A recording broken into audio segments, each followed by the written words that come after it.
Rene, just call me Rene. I teach in the executive development program. I used to teach in the MBA years ago. My task is to change your mind no matter 1 hour and 20 minutes. And enable you not to learn things, but to learn a lot of things. It will be a very formidable task to start the third module. I'll talk about world-class management for the following session. And I'll go through this continuously, and I'll reserve some time at the end of the session for some questions and answers. This will be an overview. This is not going to be a detailed treatment of the subject matter, and I think it will take months and years to really master the subject matter. What I really want to do is incite you, okay, to look at other perspectives, look at other business philosophies, look at other ways of managing the enterprise. This is the result of my research, not only in Japan but in Southeast Asia, about how companies are now trying to adopt world-class management, world-class manufacturing techniques. I'm sure you've heard some of this, you've read some of this. I just want to put a framework so that they can be useful in the third phase when we do take up our cases. Okay, what is world-class management? Let's forget about the topic first and let's ask a more basic question on why should we worry about becoming world-class? Why can't we just be happy? However, that's not why worry. Be happy. Why be world-class? Let the others be world-class anyway. My company is selling, we're making money, I'm receiving my pay on time, I'm getting promoted in time. Our products are not being rejected by the customers. So why talk about quality, inventory? Maybe we should go into this very basic question. What is our motive? Trying to learn the new way of doing things in terms of management and business philosophy. Maybe I'd like to rephrase the question on why do we have to do things better? Note the word better. You may be doing something right. Okay? But why do we have to do something? Why do we have to do it better when we're already doing it right? You've learned all the tricks and techniques of doing something right, like problem analysis, decision making. Right? So why do we have to worry about doing things better? I have four elements here, four internal and external pressures. And why do we have to look at the way we manage things? One is the first is competition.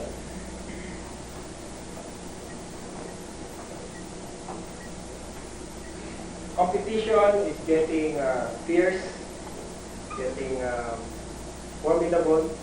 We're not just talking of Japanese companies, we're talking of the Korean, Taiwan. They're all over the place.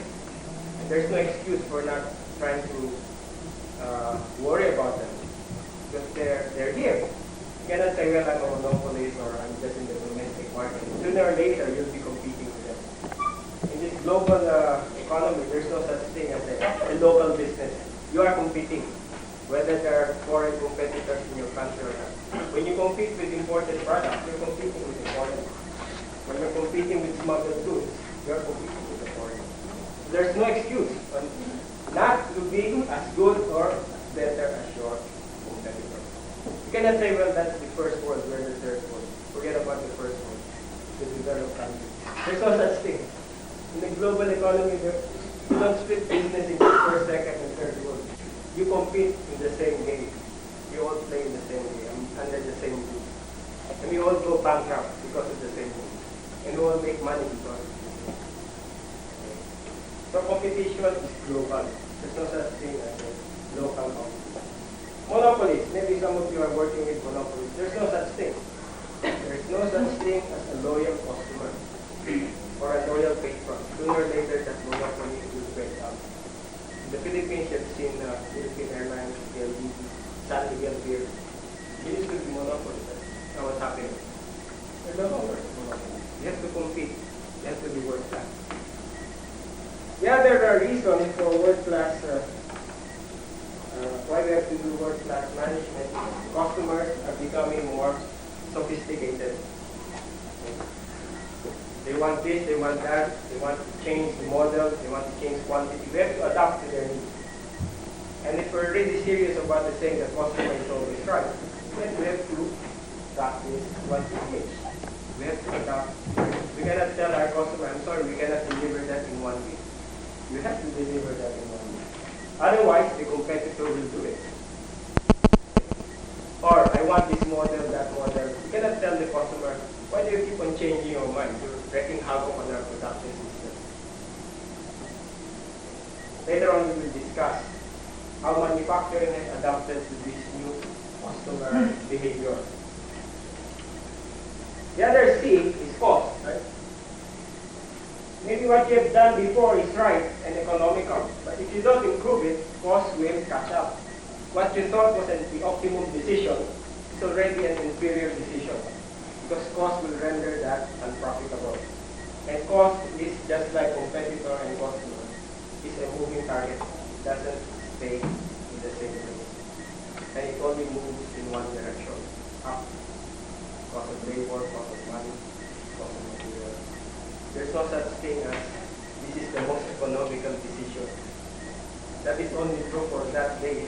Tomorrow that may not be true. So there is no right decision. There is always a better decision because of this moving target. And finally, crisis. Right? Are your companies ready for crisis? Your answer is no. Okay, we have work to do. You cannot just pray. Let us pray that no crisis will occur. I'm talking of political, social, crisis, whatever.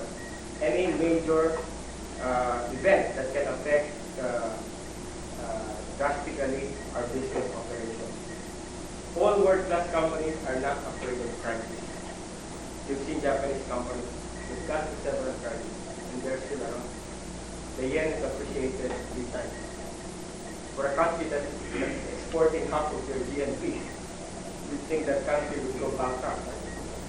The yen appreciated 3 times. No, they're still around. They're not afraid of crisis. They have no raw materials. They have a lot of earthquakes. These are not excuses. They survived. And they made money. That's the important thing. So that is world class. So, what is world class management all about? Very simple. It's not about making money. It's about survival. Okay. In other words, if you do it, you'll survive. If you don't, sooner or later, maybe sooner, you'll go extinct. Just like this creature on the screen, the dinosaur. Now, why did the dinosaur become extinct? He did not worry. Right? Why should he worry? He's the biggest creature on Earth. He does not worry about adapting to changes in the environment. You can destroy anybody, you can eat anybody, and go to any place you want. He doesn't worry. Then the environment changed. He did not just die, he became extinct. That's worse than dying. See, if you die, maybe your offspring can multiply, but if you become extinct, the whole species disappears. That's worse. Right? The dinosaur was not world class. Now, who survived the crisis? That little creature there. That's the cockroach. Okay? I cannot know it in fine detail, but just imagine. The cockroach is a creature as old, if not older, than the dinosaur. It's about 300 million years old. You still see them? Of course. Okay? But there are no dinosaurs in your kitchen. There are cockroaches. You can buy the insecticide that advertised in the TV today, spray it, they will die tomorrow, they'll come back. And you have to buy another brand. They were trained to adapt to threat crisis. You cannot catch them by catching them. You cannot run after them. trying to fight, trying to escape. Always filled with tension. It's not a very beautiful creature to make a model of world-class management, but I just want to use this analogy. Anyway, for those who are biologists here, do you know that the cockroach is the first creature to develop wings? Not the bird, not the beetle, the cockroach. You know what the meaning of wings? Wings is what? Competitive advantage, right? To develop wings, you can arrive at the destination faster than the others. You can catch your prey faster. So it has this mechanism for adaptation. And this is what a world-class company can adapt to changes rapidly. Will survive through it. Okay, let's go now to more specific difference between world-class and traditional companies.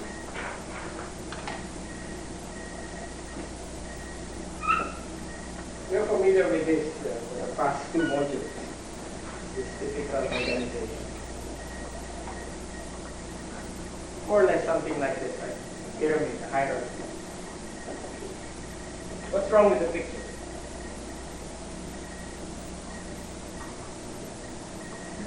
What's wrong?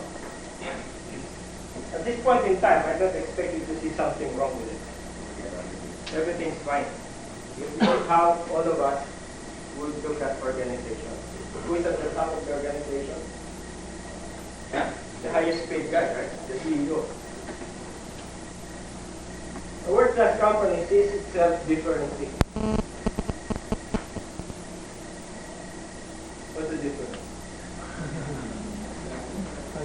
What's the big difference? World-class company is not run by the president, it's run by the customer. It dictates the policies, the decisions, the plans. Nobody is higher than the customer. And everybody serves it. This is the big difference in management. Even the stockholders serve the customer. You do not serve the stockholders. We serve the customer. Take note of this. This will have a very important implication in business philosophy. It's like the Constitution. This is where we derive all our strategies and our decisions. Nobody is higher than the customer.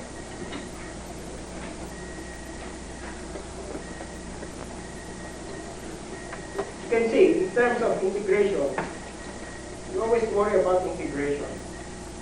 Like marketing should coordinate with finance, finance should coordinate with production, personnel should coordinate with, I think you've taken up some of these subjects, how to improve coordination between the departments. Now, what's the motive behind it? I think previously our motive for this was very superficial. Like what? To improve operations, people should have better communication across the board. A very minor, very superficial reason. A world-class company sees integration and cooperation among departments because there's only one reason, for the sake of the customer.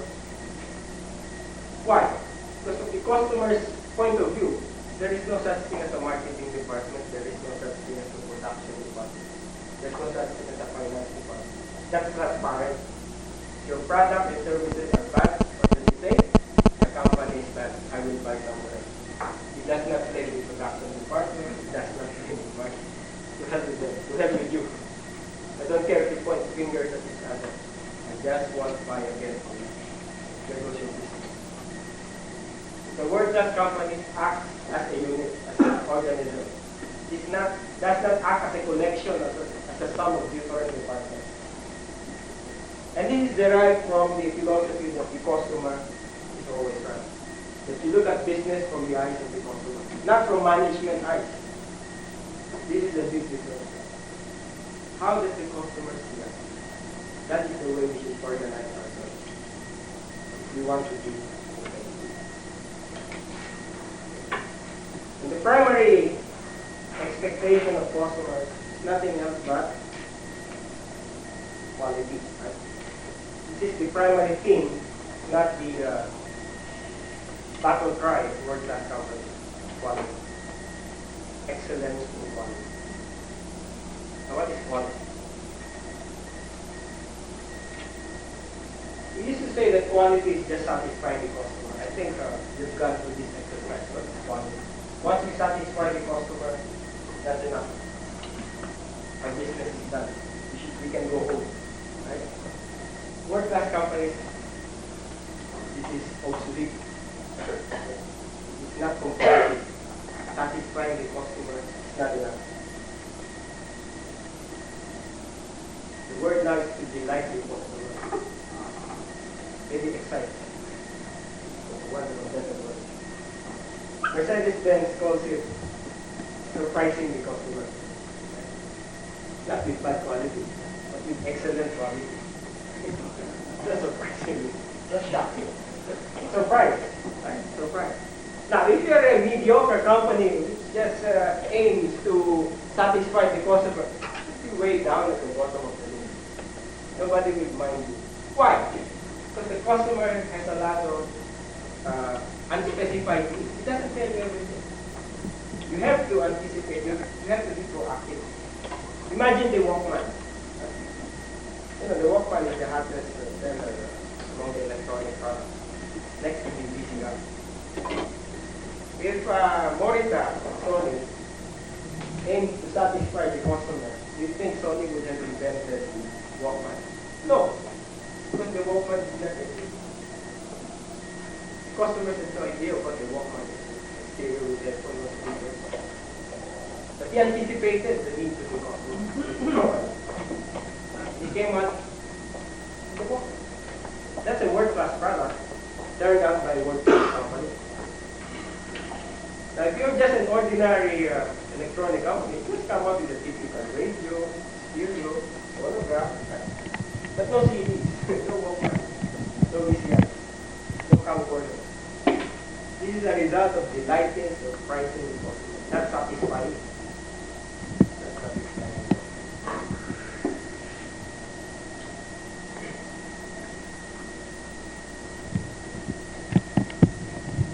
Okay, excellence.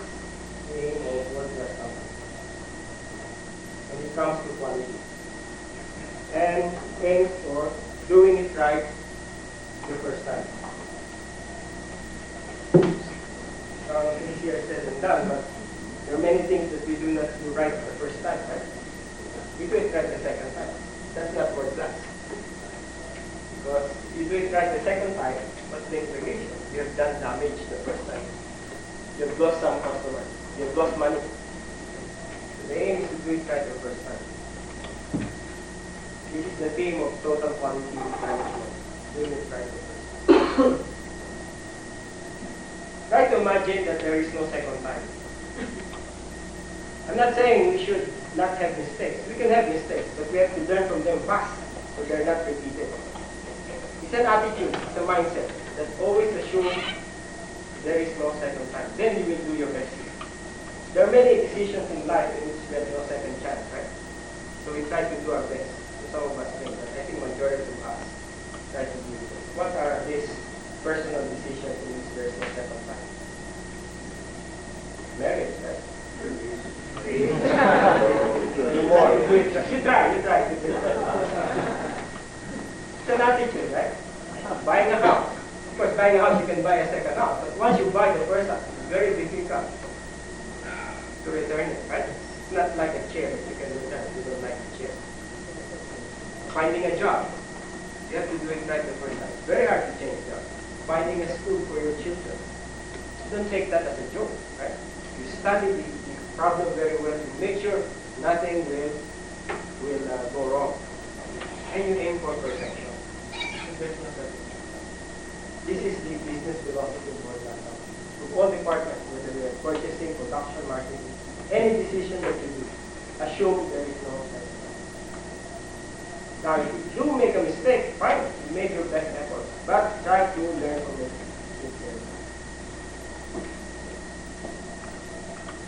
I've observed this in some of the sports, very popular sports, and it's a very important principle. If you do play tennis, if you observe, you may not, I'm not a good tennis player, but if you observe them play the professional, or even the amateur, it 10 SUM, how many serve? You serve, right? You serve. So you have 2 times, right? What do you observe in the first term? What is the attitude of the serve? Careless, right? He wants an ace. Very fast. He doesn't care if he makes a mistake. Why? Because there is a second serve. Okay, fine. If that's an ace, fine. He makes a score. But suppose it misses. What do you observe in the second serve? Very cautious. He wants to do it right for the second time. Why? Because there is no third time. Right? See, the attitude changes once the chances disappear. Maybe try to imagine the changing the rules of tennis, making it only one serve. All of them will be very careful. The same with business. We change our philosophy, but there is no second chance. Everybody will aim for perfection, not achieve perfection. We use many examples of this. Okay, what are the targets? Excellent.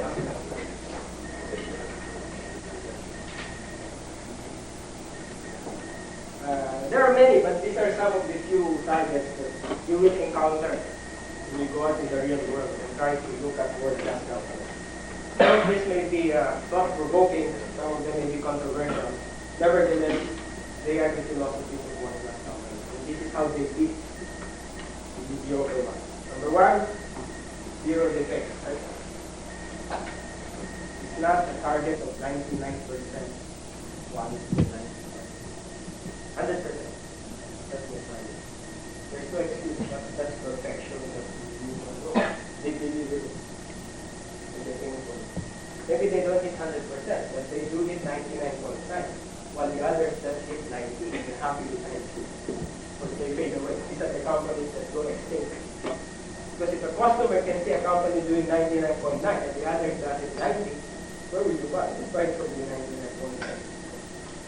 Then the 90% company will fade away. If you're in service, same, zero complaints. No complaints. This is a goal. Of course, you may not reach it right away. It takes years. And structural changes before you can attain this goal. These are the philosophies. And if you work backwards, you will see that world-class companies have a different structure, a different philosophy to attain this seemingly superhuman goal. But they're not superhuman. They have been attained by some companies. Of course, you've heard of just-in-time manufacturing, zero inventory. That's another goal. This is the philosophy that inventory is waste. It is not an asset. The most interesting of them all, 0 cost. I'm going to learn a lot of things. 0 cost. I'm going to this later. I have a lot of slides on it.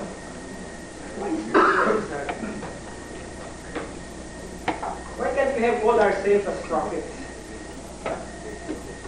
See, you may wonder, but if this is the philosophy of a company, and everybody is working towards it, imagine if you're just an ordinary player in the marketplace.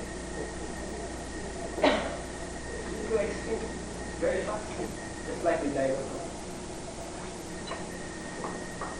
We're going to the details later on.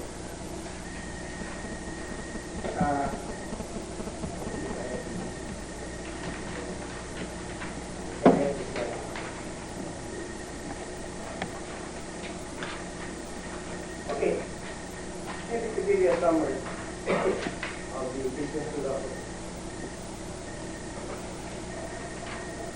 World-class versus traditional business philosophy. About quality, right? Quality is everybody's job. It's not the job of the inspector. This is a big difference. So once you visit a total quality company, total world-class company, everybody talks and does quality. You can talk to anybody, the janitor, chairman of the board, the receptionist, purchasing manager, clerk, everybody knows about quality. And they feel responsibility towards it. And they have a commitment. In traditional companies, like most of the companies presently, we just say, well, that's the job of the inspector. Why don't we hire a statistician to worry about the tedious job of something?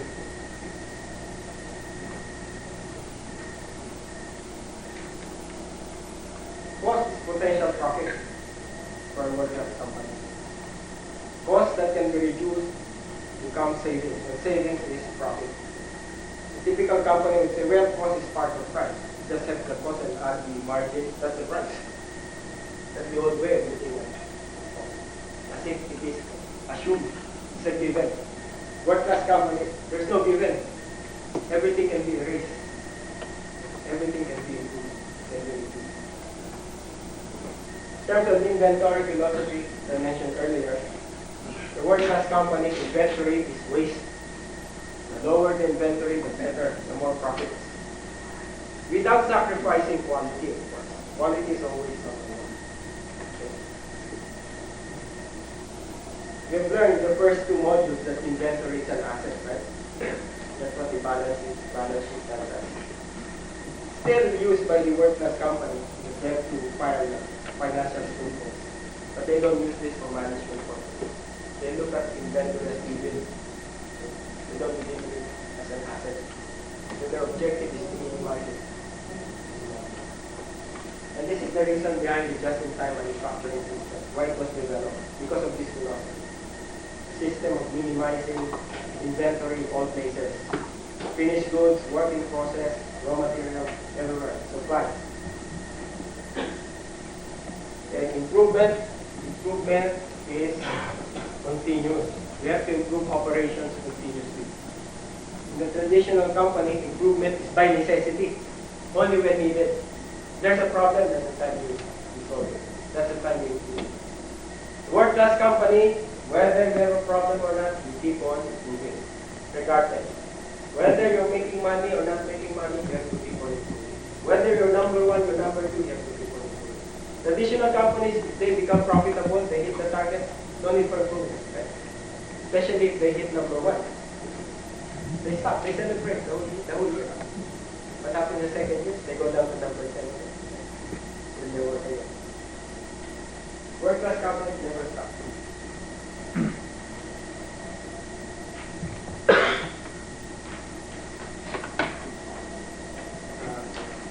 Now regarding total quality, there are three dimensions total quality.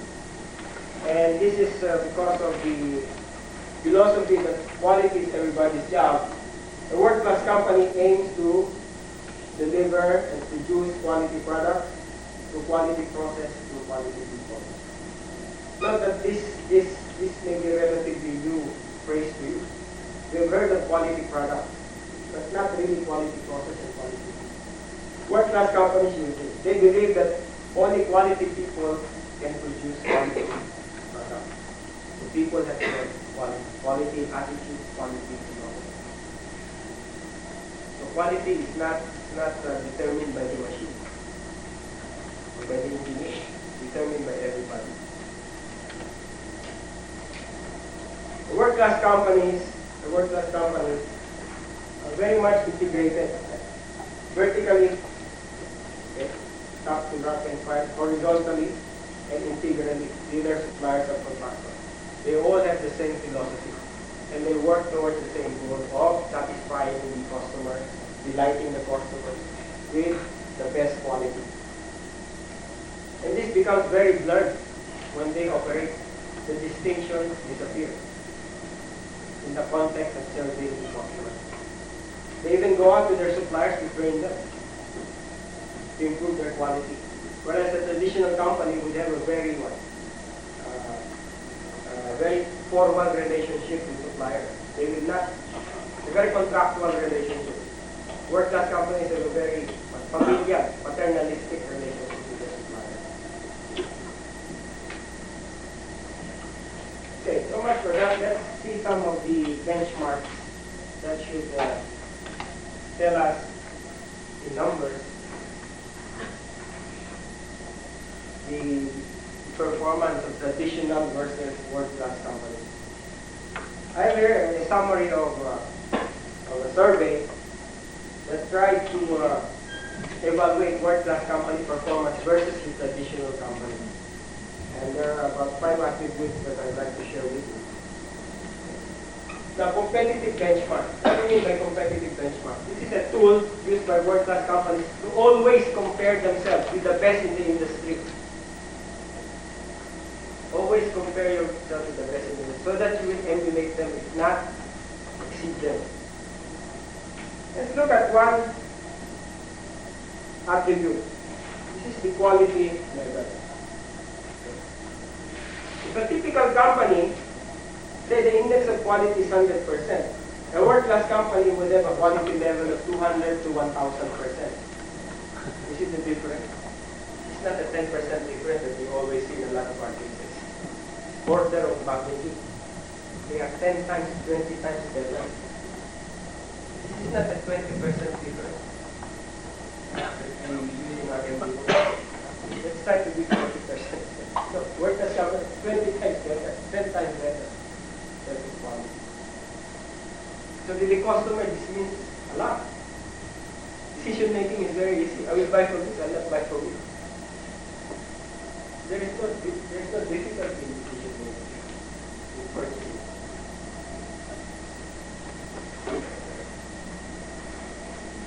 Make to market speed. This is how fast you can put into the market a new product. It's done.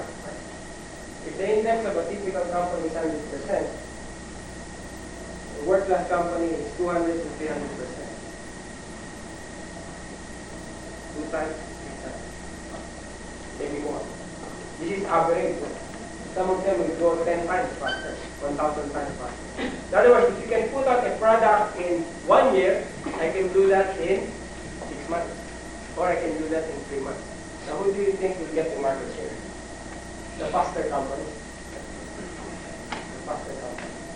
It's not a difference of 7 months versus 6 months. It's the difference between 2 years and 3 months. In other words, once you start launching your product, it's already obsolete. Made obsolete by the world-class company. So here the implication is continuous innovation, continuous R&D. In Japan, the typical product life cycle is about 6 months. If you buy something now, 6 months later, you will regret it. Anything, you buy a car, you buy a stereo, you buy a camera. After 6 months, you will regret buying that. Why? Because the competitor will come up with a better and cheaper model. Now, once you buy that new model, you'll regret it after 6 months again. Because the competitor will come up with a cheaper, better product. Try to go to Japan.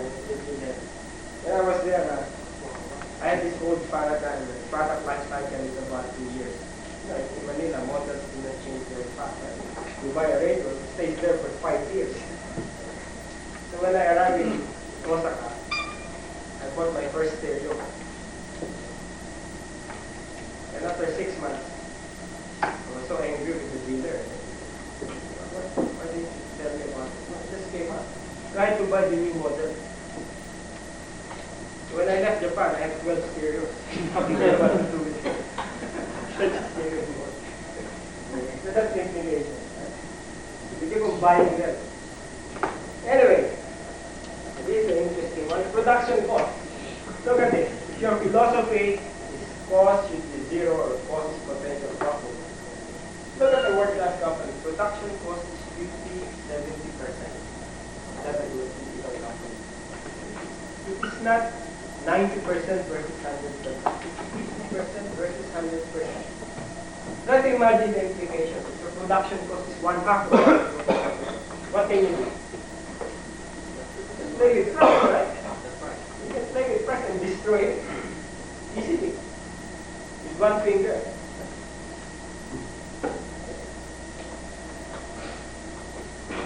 Now this does not happen overnight, by the way. It results through continuous improvement, which I will discuss later. Productivity. How productive are your resources in terms of manpower, capital, equipment? Ranges from 25 to 50%. That means world-class companies can hire fewer people. with the same output. If you have 100 people, they will only hire 50. It's the advantage. If you have to buy 3 machines, they will just buy 1.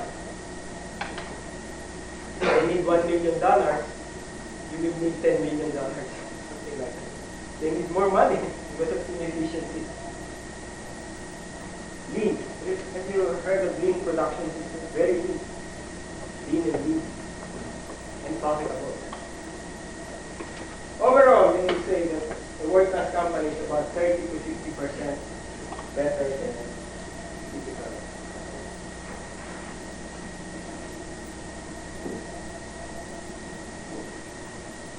I'll show you another interesting one. This is a cross comparison between 2 Japanese companies and 3 American companies.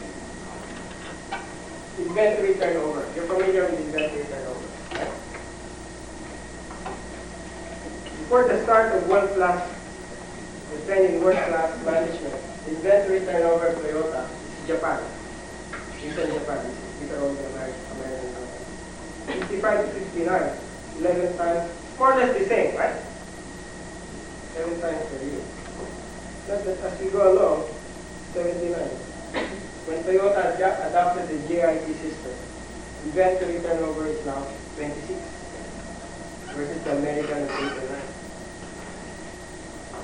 Nissan is not as good. They've not adopted the JIT system. They think that the Toyota idea, but now they're adopting it.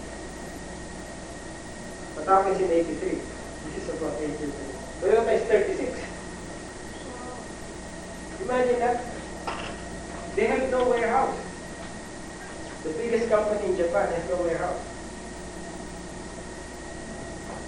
You have this kind of turnover. Look at the American company. Imagine the financing of this, right? See the implications in working capital. Big difference, right? Inventory eats up most of our working capital. Now, if your turnover is 36 times versus the competitor's 11 times, your financing cost is very small. In fact, Toyota has a lot of cash. It doesn't borrow from anyone. In fact, it lends to its suppliers and contractors. The opposite. They lend money. They don't borrow. They lend to their dealers. Right? Sometimes they call it Toyota Bank instead of Toyota Motor. They're so cash rich. And this is the inverse of inventory turnover. Inventory as percent of sales. So the inventory of Toyota as a percent of sales, this should be going down because this is 83. As I told you, improvement does not stop. Maybe by now this is already, or that 36 is already 100 times. Just not for comparison. The inventory as percent of sales is 2.8%, where the others are about 8 to 9, 10%. Now if you want to benchmark with a world-class company, maybe this afternoon or tomorrow, try to call up your company, ask them what is our inventory turnover, or our inventory as a percent of sales. If you can match this, then at least in the area of inventory, you're world-class. But based on my initial survey, typical companies here, inventory as a percent of sales will be about 30 to 40%, which is terrible. Okay? That's why the banks are getting richer. We borrow a lot of money to finance our inefficiency. With better management.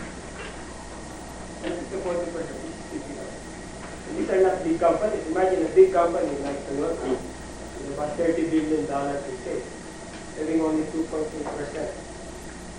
Better as a percent. Okay, another world-class achievement is lead time production. They try to improve everything: quality, inventory lead time, ordering processing lead time. This is percent reduction. Okay? 90% reduction. It takes 12 months to order an item, they'll do it in 2 months. Okay? That's the meaning of 90%. Engineering lead time, this is make to market speed, how fast they can develop a new design. Procurement, purchasing lead time. Manufacturing lead time, 50 to 90%. You can produce a product in 1 year, in 1 day, they can do it in half a day. terms of processing time. In fact, the most remarkable of all that I've seen is setup time. You're familiar with setup time. Time to set up a machine so that it will run a different set of products. This is another area where world-class companies really set themselves apart from traditional companies. I have here three examples, for example. Say, to set up a boring machine, then reduce it from 24 hours to 2.6 minutes. Order of magnitude. We're not talking of 10% reduction. It's thousands of percent reduction. Now what's the implication if you can reduce setup? 24 hours, that's 3 shifts. If you're a typical company, you lose production for a day, just fixing the machine, no production. Whereas a world-class company, setup time is 2 minutes. They can do a lot of production. Not only they're more productive, they can do more variety of products. Because they can do several setups in a day without jeopardizing productivity. So you can see they're very flexible. They can come up with different varieties. Whereas typical companies with long setup, they have to come up with the same model every time, which the customers may not like.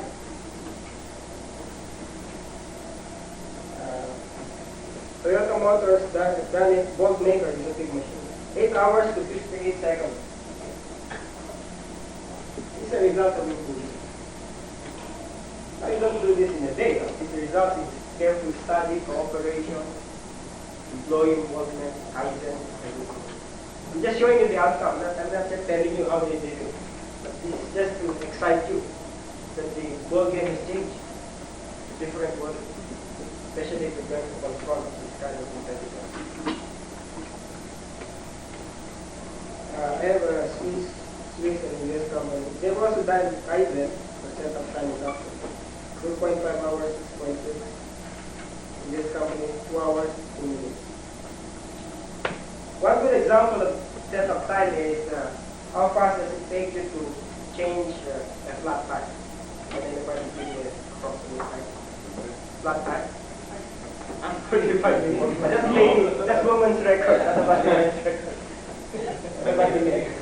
10? 15 is more easy. 10 to 15. That's what you are. Yeah. Do you know the Indianapolis 500? 5 seconds. 15 seconds. You can change the time. Why? Because setup time is very world class. You cannot lose a second. It's the same. It's the same with the competition right now. You cannot lose an hour because the customers are always waiting. It's like a race. You lose your time fumbling with setting up all these things. You're lost. You've lost the game. Even before it started. You've lost the game. So, these are the benchmarks. Here's another benchmark. Toyota versus a US company. The exchange time of a die. You know this press that forms the body of a car, that huge one? Toyota can do it in 9 minutes, the US company does it in 6 hours. Number of exchanges, 1.5 per shift, this is 1 per 2 shift. Lot size, look at the lot size. 1 day versus 10 days. Strokes per hour. Higher productivity, smaller lot. Big difference, 10 times difference. That's why they're not very competitive with the Japanese companies. They lose right away. This is a typical production line in Toyota. Before, not before, a typical company, let's say, produces 5 models of a car. Because of long setup time, the first batch of production will be, say, Model A. Then after 1 month producing Model A, the following month they produce Model B. Why? Because the setup time between A and B will take about 24 hours. So they have to justify the setup time. I think you've learned that in the previous model. Justify. The world-class company, setup time should not be used as a justification for big lot size. They have to be reduced, etc. Now the problem with the system is this. Suppose you produce all the white cars after month 1. Then the customer tells you, but I want a blue car. What happens? You wait. Then you lost the customer. You will buy this blue card from somebody else. You cannot tell your customer, but Mr. Customer, we've finished the white cars first. Would you settle for a white car? Then you're saying the customer is not right anymore. You are right. Then you lose the market. And worst of all, in the second month you produce white and red, then on the third month the customer says, I will no longer buy the white and red cars. They're out of fashion. So what did you do? You cannot kneel before your customer. We have 3 warehouses of white cars. You have to buy them. Sorry, it's my money. Why will I buy this model? I don't care about your production system. I don't care about your setup time. To hell with you. Why will I help you? You're not white enough. Comes the world-class formula. In short set of time, you look at the Toyota production line. In one line, they have different models running. You have white, red, white, green, violet, white, blue. In the same production line. So they have destroyed Ford's definition of mass production. This is mass customization. They've changed the rules. Why? For the sake of the customer. Because that is what the customer wants. The customer is fickle-minded. Their production system has to be very fickle-minded. They're not static, they're dynamic as the customer. This is what I'm telling you as why we have to do things better. Because the customers keep on changing. They do not want all black cars as for the residential. They want red tomorrow, blue tomorrow, I want this model, that model. Your production system is perfect. You cannot adjust somebody else's food when you're out of the market. I have a quotation from the director of Toyota. This is just to highlight what I just said.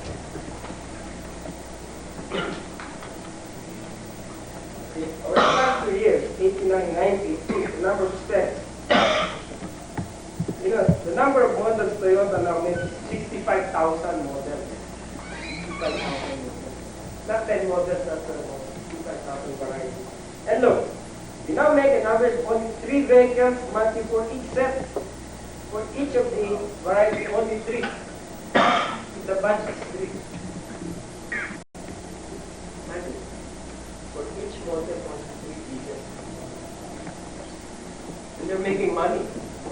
Typical companies would say, well, if you do that, we're going to go bankrupt tomorrow.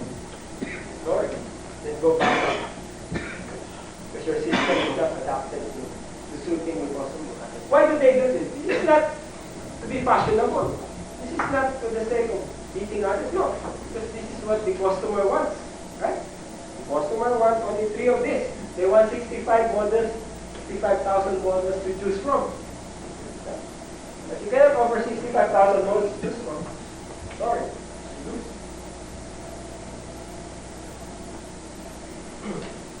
So that's the...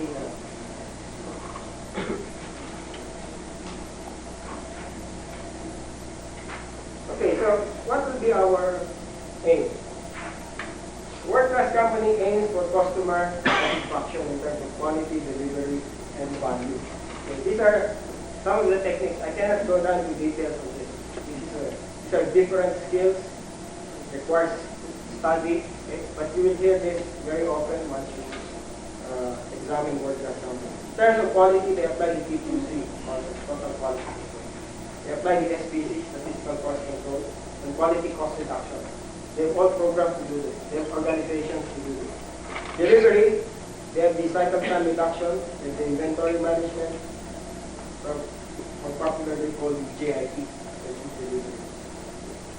terms of value, they have value analysis, Kaizen, waste elimination, and productivity. And this happens continuously. There is no fixed target.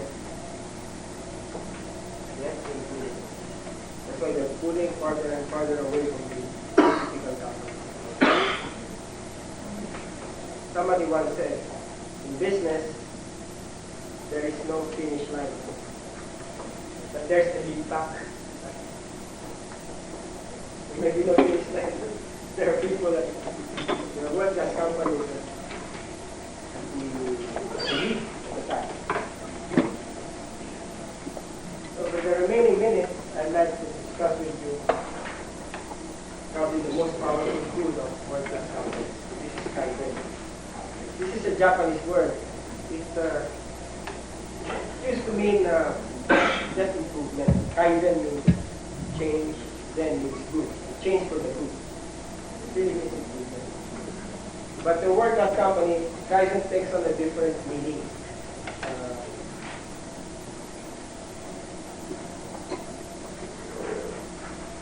Known as continuous improvement of everything. We're not talking of manufacturing here. We're talking of marketing, finance, purchasing, personal management, strategy formulation. Anything can be improved. That is the philosophy. Another way of putting it is there is always a better way. There is no best way. There is no correct answer. Today that's correct, tomorrow that's wrong. It's very dynamic. Always the best way. Doing anything. You can try it. Look at the things that you've been doing in the past decade. How many years have you been in the company? Many of these things that you do have been done for several years. And you say, why will I change this right? That's been effective. Nobody's complaining. World-class company. That is not the best way. There's always a better way. In fact, a more radical way of putting this is anything that works is obsolete. So once something starts working, it's time to change it. That's the dynamic philosophy of work. While typical companies are just excited about making something work, world-class companies 2 steps ahead, already trying to find out how to change things. In marketing, if you translate it to marketing, they say, once a product is sold, it is obsolete. Why? Very simple. Once that product gets into the shelf of the retailer, your competitor has developed a better product. It's too late. So in other words, you have to have a continuous stream of new products. The spirit of Kaizen.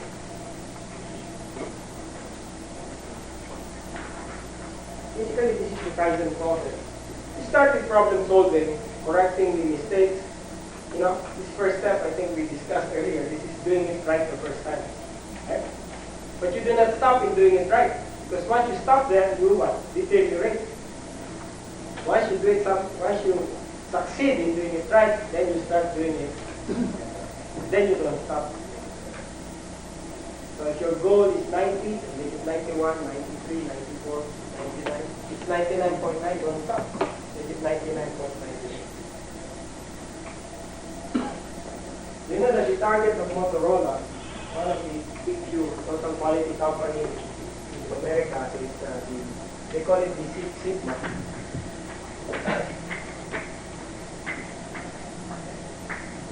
That's their target. 4 parts per billion. They're aiming for that. Right now, I think they have only 4 nines. 99.9999. They're aiming for this. If you reflect back on your company, try to imagine what is our quality level. It's 95, it's 98. Maybe in the past we were happy with it. But look at how the game has changed. You're playing in different dimensions. So if you're a player in the semiconductor company and your quality is just 99.99, what happens? You go bankrupt. 99.99. You have to change paradigm. Like for us, 90% high, 90% higher, 99 is fantastic. But in the world-class marketplace, these are all failures. They're like LP plus. Change the rating. 99 is LP plus. 95 is you. Okay? That's how it is. So Kaizen demands that we keep on asking why. Why do we have to do this? Why can't we improve this? Let's not touch this. Let's not rock the boat. Here, I have a very interesting term.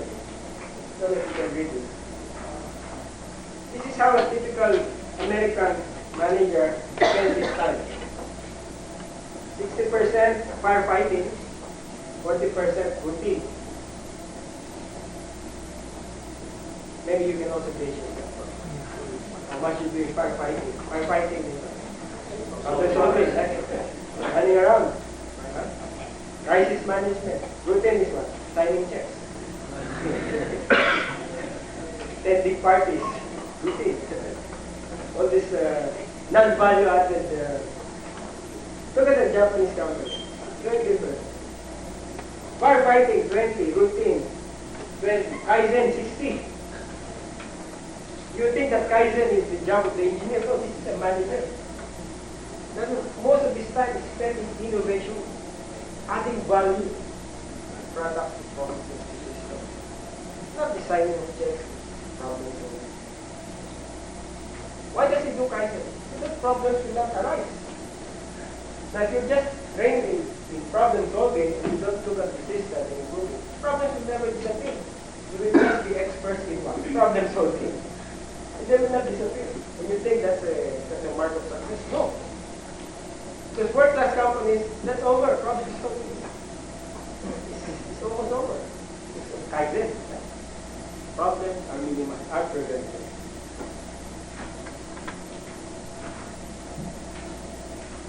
Kaizen is going up the ladder. There is no goal, but there is one direction going up. Little step. This is different from the innovation that you're familiar with. Big changes, inventions. So Kaizen is little improvement. That through the years will add up to big structural changes in the process. Like setup time. You don't do that overnight. Reducing it from 24 hours to 2 minutes. That is not improvement. That has to be done continuously before you can reduce it from 24 hours to 2 minutes. Quality, from 100 to 1,000%. You don't do that by issuing a memo that we will improve quality by 10 times tomorrow. No. It requires changes in continuous study of the operations of the company. Now, profound knowledge. You should have knowledge of the operation. You cannot do it superficially, like giving objectives to the manager. Look, our competitor is doing it 1,000%. You should also do it tomorrow. That will backfire. Right? You should do it yourself. So, the principal enemy of Kaizen is waste. Right? All products, all operations, all resources that do not add value. We have to eliminate big and small. All kinds of things have to be eliminated. This is the first step in Kaizen. And we attack two types of waste. Right? Two types of waste. One is the waste that we see, obvious. You know, people are not working, files of defects in the factory floor, paper that's being wasted, right? Computer time wasted. These are obvious. And surprisingly, what are obvious wastes are minor. This is the result of the finding. So they're not very excited with obvious wastes. Well, I think many of us will be excited with what we see. What about those things we do not see? These are the bigger ones. So the two types of waste are the obvious waste and the hidden waste. Which you can see. You do not see it. I'm not sure if you do. What are the types of hidden waste? Okay. What are the types of hidden waste? I think you're familiar with the obvious waste. There's no point discussing what we got.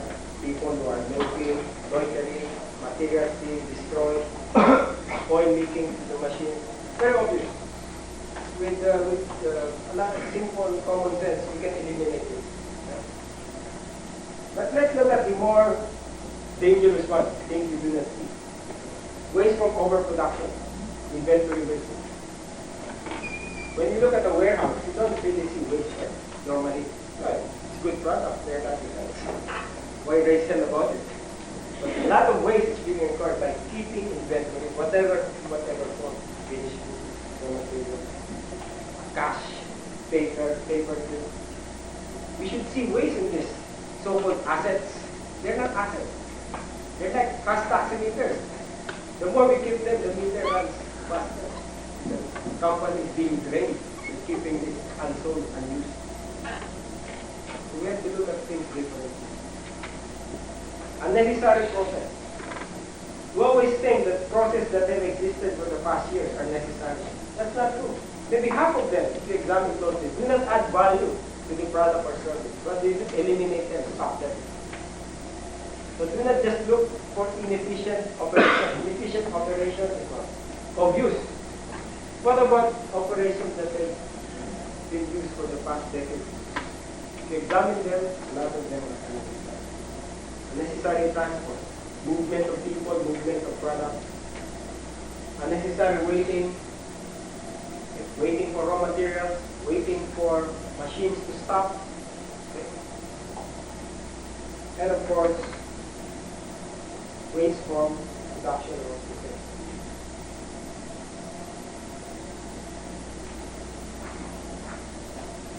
Now, one estimate of quality cost, and quality cost is defined as the cost of not doing it right the first time, the cost of defects, the cost of losing a customer because of bad quality. It was estimated to be 15 to 35% of revenue. Very huge. That is, the company will be losing huge amounts because of bad quality. This includes scrap, reward, low yield, angry customers, legal suits, everything. Lost managers' time because of trying to deal with the customers, angry customers. They all add up to 15 to 35%. But try to imagine the sales of your company multiplied by 35%. You can imagine how much the company can do. Of course, this includes lost customers. If you lose customers because of bad quality, that's part of quality cost. Okay, at this point, let me just, I promise, let me show you the difference in cost philosophy between Japanese and US. I think the important thing is cost is potential profit. Because cost includes a lot of waste. Maybe this time let's have some participation. In terms of profitability, which do you think is more effective? To increase sales by 10% or to reduce cost by 10%? Yeah, you think for yourself. Don't think for cost. Okay, sales. We said sales. Just show. It says 10% sales would be. Assuming you cannot do both. Of course, ideally, better to do both. Right? Which would you do? Suppose you were given a choice to increase sales by 10% or to reduce cost by 10%. Which would you do? Cost. Sales. So there are a variety of answers. Of course, you can always say, why not both? Of course, that's the same answer. That's not very realistic. You should have a strategy. Let us see one scenario.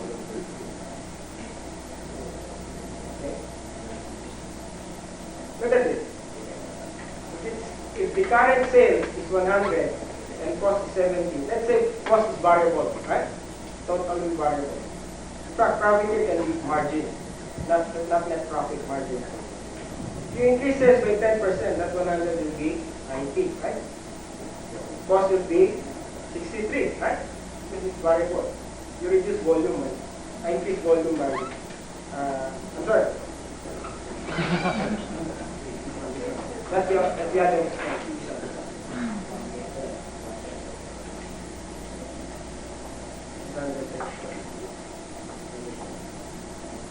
Okay.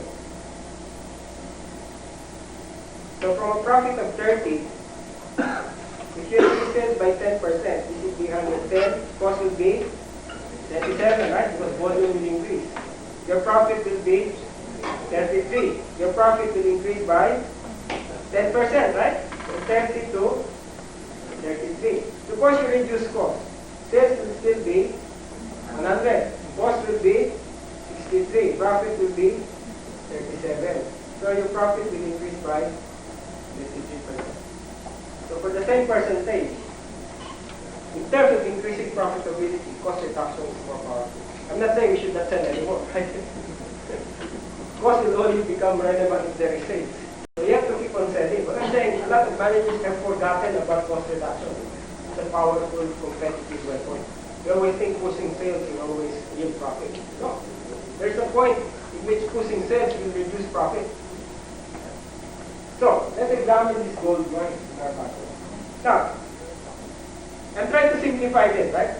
I'm not talking of fixed costs, I'm not talking of economies of scale, because economies of scale is operating, or semi-variable costs. But I think, regardless of the behavior of the other costs, you will come up with the same conclusion. Cost reduction is more effective than sales increase. The numbers may change, right? Let's look at another company that has a bigger cost component. Because 70 may not be difficult. Like in your case, what will be your cost as a percent of sales? How many percent? Huh? 30 only? Oh. If you're in manufacturing, that can go as high as 80, 70 because of raw material. If you're in services, 30, right? But if you're a manufacturer, 70 is low. It will be higher. Now let's look at another scenario, like Motorola. Let's look at another company. Let's say its cost breakdown is 90-10, right? Let's look at another scenario. Let's say it has a higher cost component, 90. Now which is better, to increase sales or to reduce cost? The same conclusion. But look at the difference. The first scenario, profit will still be the same, right? 10% increase from 10 to 11. But here, profit will jump to 19, or a profit increase of 19.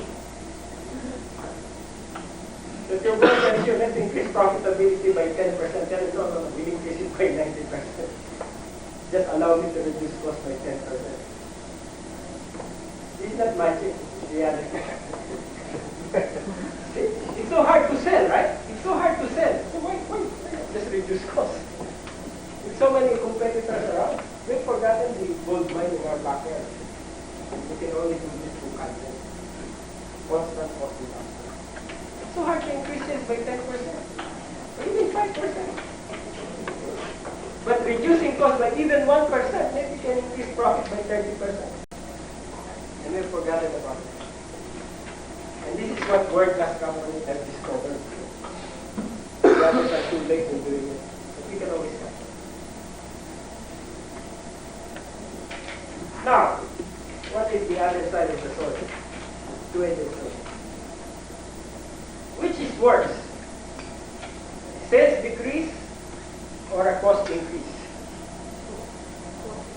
Cost increase. It will be the reverse, right? The cost increase will be worse.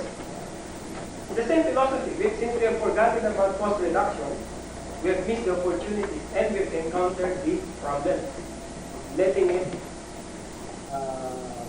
out of control. Let's look at the first company. Look at it. First company, if you decrease sales, 100 becomes 19, right? Cost is profit 27. So the profit will be reduced by 10%. If sales go down by 10, right? However, if you allow cost to increase by 10%, profit will go down by 23%. So the effect on profit is magnified. There you go. Either direction. So cost consciousness is a must. Let's look at the other company. The one that has a 90% cost structure. Look at it. you decrease sales by 10%, your profit will be reduced only by 10%. But if cost increase by 10% in this company that has a 90% component, its profit will be reduced by 90%. So it's no wonder why you may be selling a lot, but profit is diminishing because cost is out of control. You waste the efforts of your salesmen. They work hard to sell. Then you also work hard to lose profit. It's a pity. The world-class company makes sure no sales efforts are wasted. All sales are supposed to yield profit, not losses.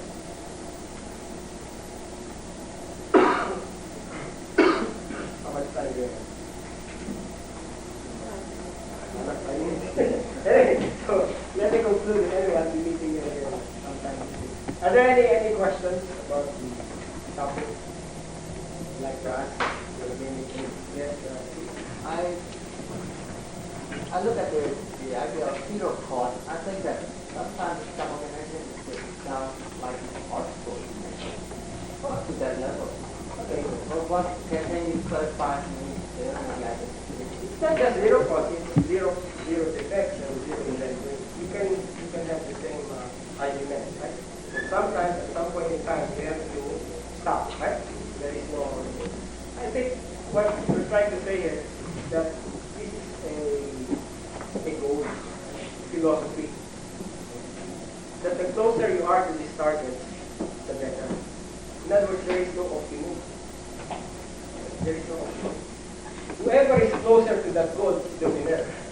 Remember, you're competing. If their cost is 50% and your cost is 40%, both of you are not zero, right? But you win. But you win. It's a philosophy. Like zero defect. Maybe nobody can attain zero defect. But if he's 99 and you're 99.99, none of you is 100%, right? But customers will buy from you. In other words, these are our new standards. Unlike before, you said, well, our cost target is 40% price, or our quality target should be 90%. Fixed target, there's no bearing with the marketplace and the customer. That's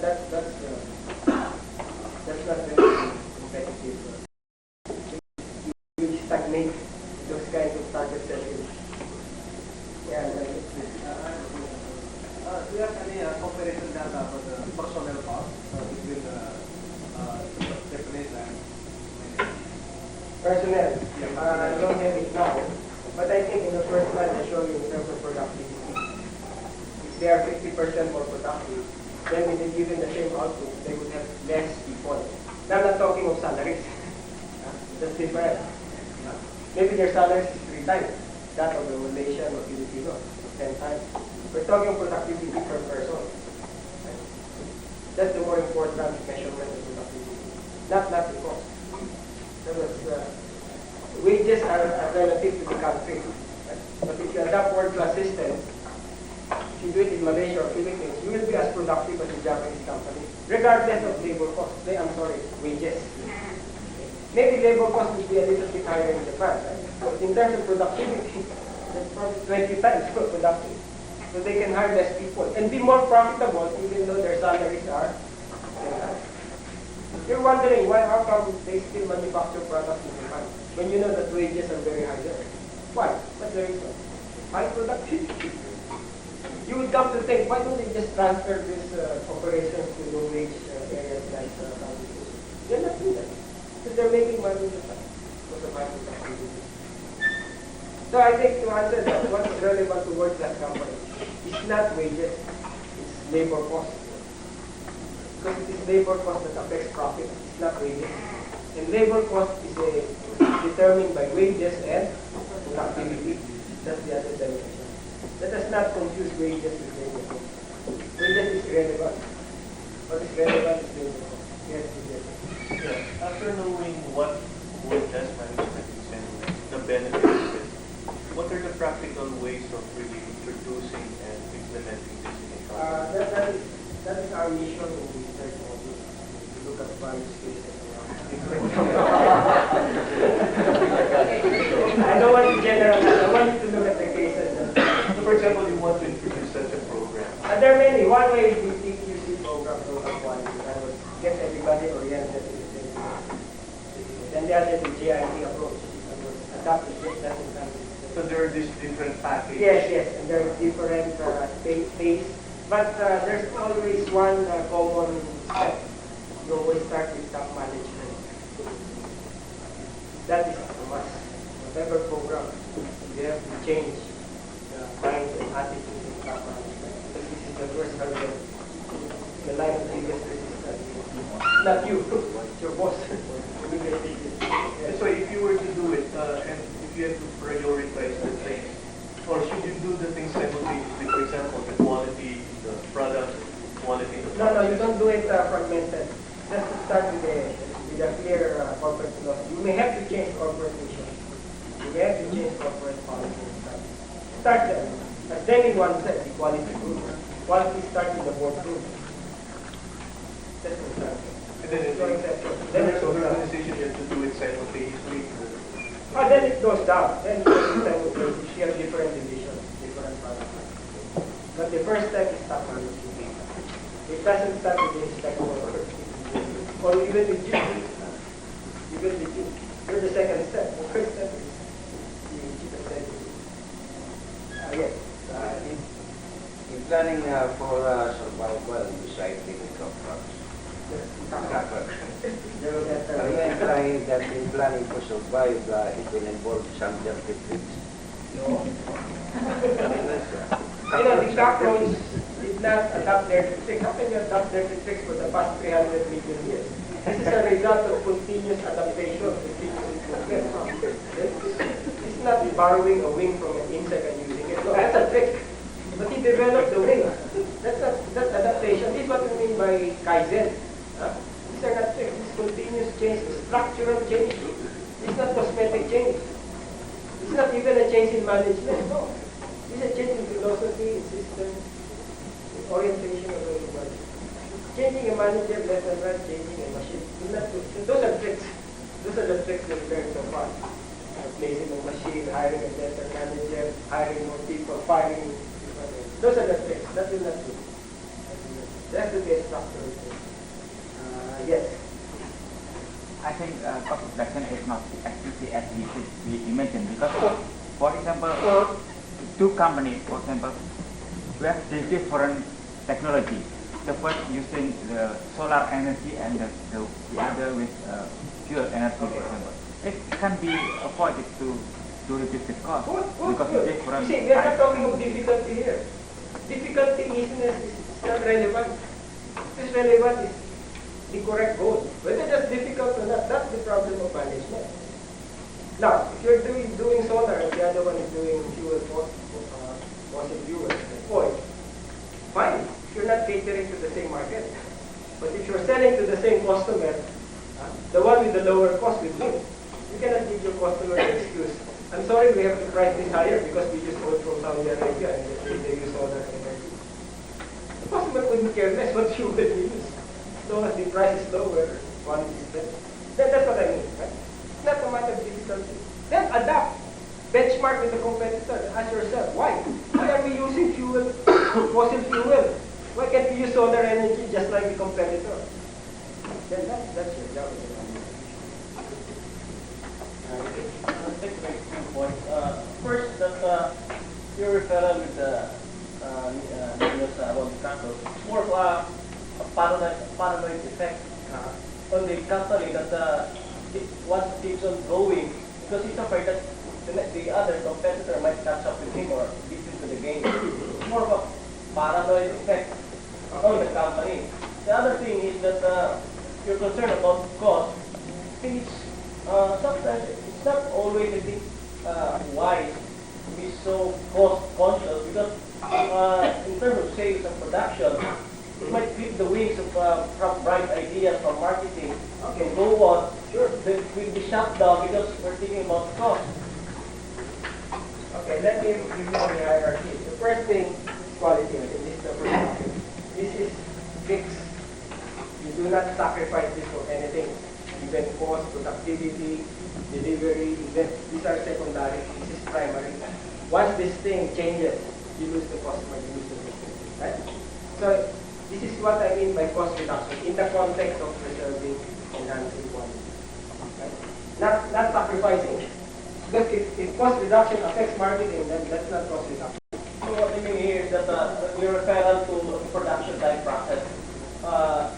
If the market decides the market customer has too many different kinds of items, so you continuously change your process. Yeah. It doesn't mean that your quality is destroyed or lost down, but more the lost time you have.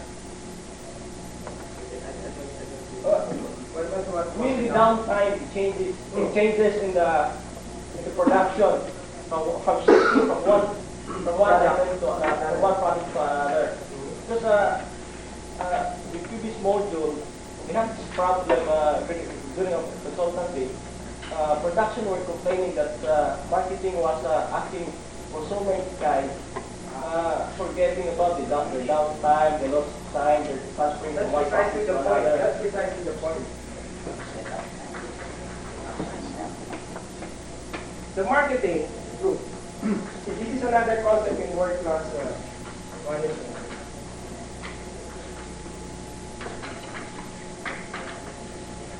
Forgot to mention. We all have customers inside the company. Right? So we all want to serve what you call the external customer. In other words, the paying customer. That is the boss, right? In the first slide I showed. Everybody is supposed to serve it. Unfortunately, all of us cannot serve it directly. Right? Only the marketing people can serve the customer directly because they are in contact with the paying customer. So, what's the meaning of total quality if I cannot serve the paying customer? Very simple. You serve your next department as the customer. And we call this the internal customer. So the customer of manufacturing is marketing. Right? It's supposed to serve marketing. Not because it likes marketing, no. Because it has to serve the external customer. That was the implication. Marketing tells manufacturing, look, we have to change the product line, we have to change order quantity because the customer changes his mind. Why would you complain that the manufacturing manager? What the marketing is telling is just what the customer wants. You cannot tell marketing, I'm sorry, I cannot do that because downtime will be high. Very hard to set up. This is the reason why that companies have adopted new manufacturing techniques. That is why they reduce setup time. That is why they reduce downtime. You see Toyota, they have 65,000 variety with only 3 pieces there. Because they don't quarrel with marketing. They serve marketing. The manufacturing people serve marketing. That's the old thinking, you know, that we have to have a battle with marketing. No. When there's a conflict between marketing and marketing to me, even though I'm a manufacturing guy, marketing is right. Why? Because it just reflects the fickle-mindedness of the customer. You cannot tell the customer, please don't change your mind because you're wreaking havoc on our production system. You cannot tell him that. Just go to another competitor. That's the reality. So I think we should examine the conflict between marketing and manufacturing. I think it's not really, it's more political. Okay? But if you look at it from the world-class point of view, we are really serving the customer if we serve the marketing. That to me is a philosophy. That's why they have this flexible manufacturing system. Maybe we'll hear of this later on. The manufacturing system has been so designed so that it can produce a lot of one piece. And they can change variety within hours. But the marketing manager would like that, right? And that's a part of the manufacturing. So they adapt to the marketing needs. Or more precisely, to the needs of the customer. That's the need. The attitude. It's going to be difficult. These people in that way, they wonder, very difficult. But now it's paying off. They're conquering market share, less and right. They're buying their company. It's paying off. They're gonna destroy all the rest. I'm sure of that. We're going to destroy all those doing traditional. Because there is no such thing as a local competition. Global.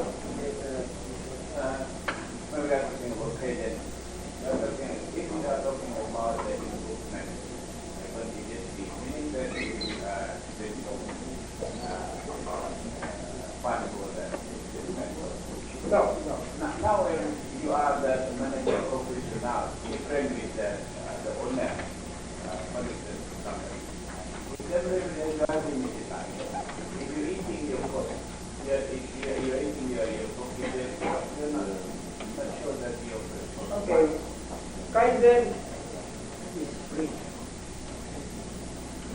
It is not an additional job. It is part of the job of a manager. It is not an extra job. It is the job of the manager.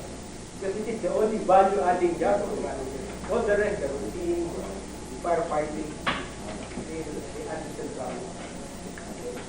Now, the experience of companies that Kaizen doesn't cost anything. In fact, it saves money. It saves money. That's the objective of Kaizen. To save money, to eliminate waste, not to incur. Yeah, it doesn't provide improvement. We need your money. Without improvement. That will become clearer. Kaizen is not buying, I think our old concept of Kaizen is buying new technology, automation, buying a new typewriter, improvement. All improvement. This don't usually require capital acquisition. These are changes in the system, the way you work. And Kaizen includes not doing anything. See? Eliminating process, that's Kaizen. It's not doing something more, something that it can be eliminating a lot of process. Streamlining. And that's a lot of savings. You don't spend money there, you save money. Only if you study the process and examine what we don't need here. Always start with elimination, not with addition. Eliminate, streamline. Until all that remains are value-added operations. Then your cost will go down. Your streamline is down. Cost will become a secondary objective. The primary objective is waste elimination. Then cost should go down. Regarding inventory, you mentioned that the world-class companies consider the inventory as waste. I think you have to qualify that statement. Maybe it can be considered, the excess inventory may be considered as waste, not all inventory. Okay. You know the lot size? You know some companies have a lot size of 1 minute. And they can serve the customers better than those with a lot size of 1 month. Inventory is not really, you just cross the street to go to McDonald's. They have a warehouse complex like that. But that's a medium peso operation that calls it that. But they have no warehouse. Why? Because they're doing just in time. When you go there, that's the time they cook. The idea is short lead time. The idea is not to have inventory. The idea is to serve the customer on time. There are two ways of doing that. One is to keep inventory. The other is to process it as fast as possible. Okay? Because our old paradigm is the only way to serve customers is to have stock of goods. World-class companies have discovered that there's another, better, cheaper, more effective alternative. What is that? Lead time reduction. And I show you the lead time reduction, fantastic, right? They reduce it 90%. You can reduce lead time by 90%. Imagine how much inventory you can reduce. You compress your operation. You can even reduce your factory space. You're not forgetting the customer. You still have to serve them. Quality is number one. Whether you do it with one piece, whether you do it with one warehouse, the customer doesn't care, right? Doesn't see this. All he cares is about I get it on time. And that's what the world-class companies are doing. Inventory is irrelevant to the customer. They don't care about the inventory. What they care about is delivery, right? To deliver that to I don't care whether you just made that today or that came from a warehouse of 2 million. That's what I'm saying is not all the inventory can be considered as waste. Right, this is a philosophy. This is a philosophy. In other words, theoretically, you can serve the customer without inventory. Do you believe in that? Do you believe in that? As a philosophy? In other words, inventory was invented because of inefficiency. It became necessary because you have to couple operations. There are frequent breakdowns, right? Unreliable operation. You have to build up working process. Unreliable suppliers, everything. In other words, inventory is a result of evil inefficiency. The world-class companies, what did they do? They did not eliminate inventory. They eliminated the inefficiencies in the system. As a result, the operation became very streamlined. So inventory gradually disappeared. There was no need for inventory. But there are in food manufacturing companies, there are requirements on quality that you have to store the product before you can sell it. I think that's similar to a question about cost earlier. It's the same question. zero cost. Of course, zero cost we cannot attain, right? It's a philosophy. That was, whoever is closer to zero is more competitive. I'm not saying you should make it zero. The closer you are to zero inventory, the more competitive you are. It's simple as that. It's like quality, zero defect. Of course, you cannot attain zero. But the closer you are to zero, you're better than the other. What I'm trying to change here is the idea that inventory should stay in a certain level like 2 months. Let's learn about it. Let's carry 2 months inventory. Not 3 months, not 2 months. Whoever invented 2 months, where did that come from? From DNA, right? 2 months is a result of inefficiency. Why not 1 month? Why not 1 week? Toyota is doing it in 1 hour. They're making money. There's no proof that low inventory will cause you to lose some money. It has been proven that you can make money, a lot of money. Toyota is the most profitable company in the world. Zero inventory, almost zero inventory. It has been proven. This is not a theoretical argument. It has been proven. It's not theory. It's not theory. So now, if these companies exist, and we're in the same business, we're in danger. Right? That's what I'm saying. And if our competitors adopt the system and we don't adopt it, they're all in danger. Because the difference between a world-class company is very big. Quantum leap, as you can see in the benchmark I showed you. The quantum leap. You do it in 24 hours, you do it in 2 minutes. It's a big difference. You have inventory 1 month, I have inventory 1 hour. What do you think will do? Even before the battle begins, you lost. You lost. Yeah. What do you mean by the move from the target? What? Move from the target. Moving target. Moving target. Well, moving target, of course, our fixed target are the zeros, right? What I'm saying is that if your aim is zero, right? Say you're 99.9, right? You hit that, right? You don't stop there. You aim for higher. Goes up. Like before, let's say our target is 95. It's no longer valid. That's nothing in the fixed target, doesn't move. So once we hit 95, you stop kaizen, you stop improvement. Because we reach our objective set by our management objective. That's the constantly moving target. Because the customers are moving. There are two things that move here, the customers and the competitors. You have to deal with them simultaneously. Yes. I have an observation. When the customer is the more important consideration in world-class management, then we would say that market share would be more important than profitability. But the process that has been mentioned points to profitability as also important. So, Okay. In world-class philosophy, profit is not the target. It is a result of customer satisfaction. Again, this is a big thing. It's never a target. It is a result of doing the right thing right. It's the result of doing things right.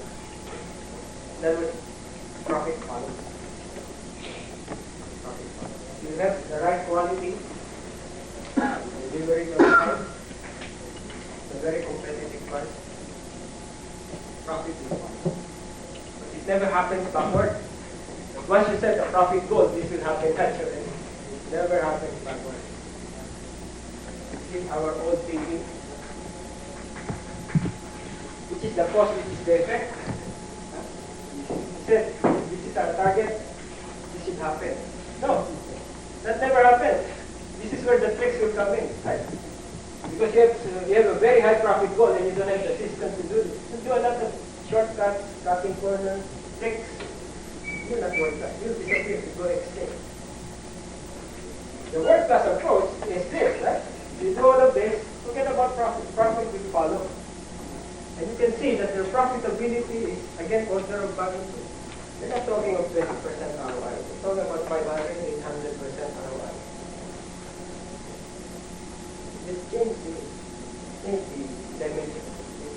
so again, market share is not also the goal. even an issue. Market share will follow. Market share are just manifestation that you're doing the right thing. Doing the right thing. Because why did we set a target of 10%? Where did that come from? Huh? Why not 100%? Why not 90? Hindi, when we set targets, we're obviously not familiar with how the system can deliver that.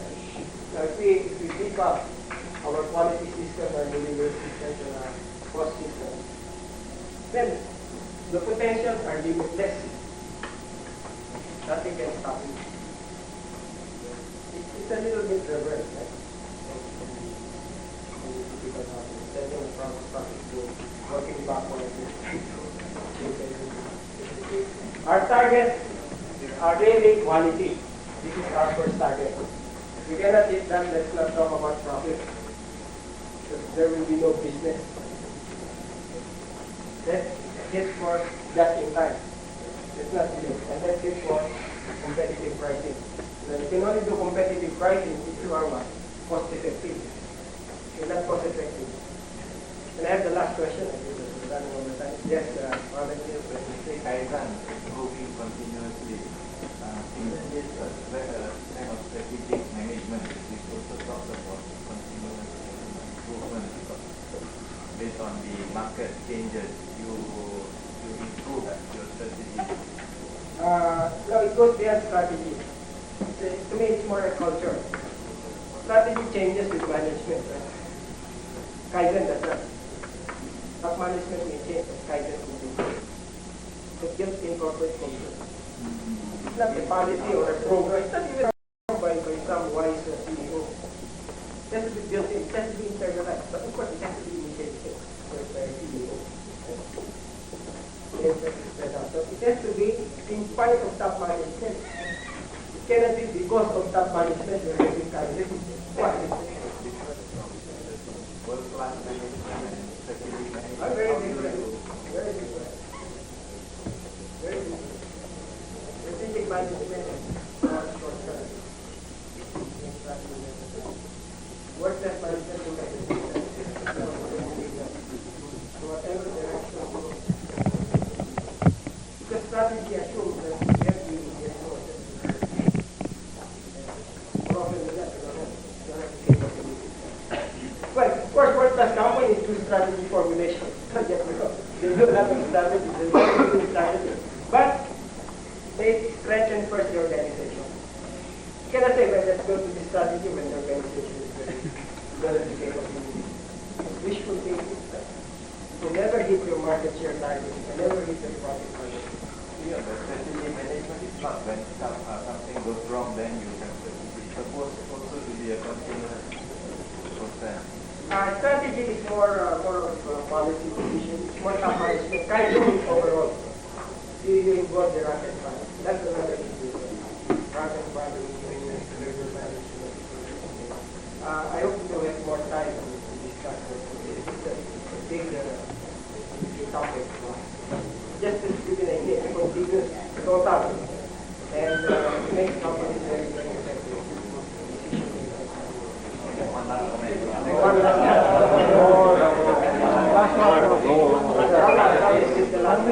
I thought this culture is big for the Taiwan. For all the other countries, Japan. I told you I've done studies in Southeast Asia. There are world-class companies that are found in your countries. And I have to take up those cases. We have them in the Philippines, we have them in Malaysia, in Thailand, in Indonesia. They're not necessarily Japanese companies. They're not necessarily Japanese. They're just partners. Okay, so thank you very much.